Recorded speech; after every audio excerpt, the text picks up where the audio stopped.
Nature যখন হয় teacher, প্রকৃতি যখন হয় আসল শিক্ষক। পাথর পাহাড়ের কাছে গেলে বুঝবে কিভাবে মাথা তুলে দাঁড়িয়ে থাকতে হয়। হাজারো ঝড় ঝাপটায় কী করে নিজেকে সামলে নিতে হয়। পাহাড়ের কাছে গেলে বুঝবে কিভাবে নিজেকে মাথা তুলে দাঁড়িয়ে থাকতে হয়। হাজারো ঝড় ঝাপটায় কিভাবে নিজেকে সামলে নিতে হয়। পাথরের কাছে গেলে বুঝবে কতটা কঠিন হতে হয়।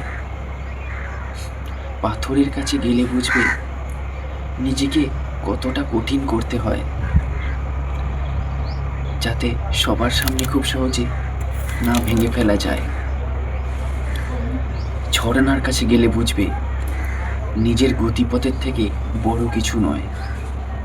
ঝর্ণার কাছে গেলে বুঝবে নিজের গতিপথের থেকে বড় আর কিছু নয়।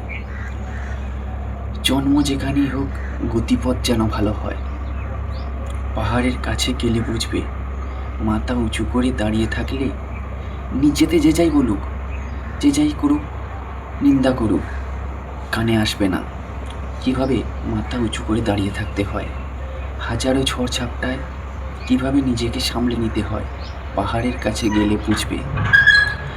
পাথরকে দেখে বুঝবে হাজারো কষ্টে কিভাবে চুপ থাকতে হয়, নিজেকে কঠিন করতে হয়। সূর্যের কাছে গেলে বুঝবে কিভাবে নিজেকে জ্বালিয়ে অন্যকে আলোকিত রাখতে হয়।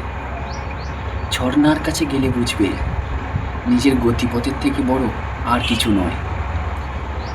নেচার যখন টিচার, প্রকৃতিই যখন আসল শিক্ষক, তার চেয়ে বড় শিক্ষক আর কেউ হয়?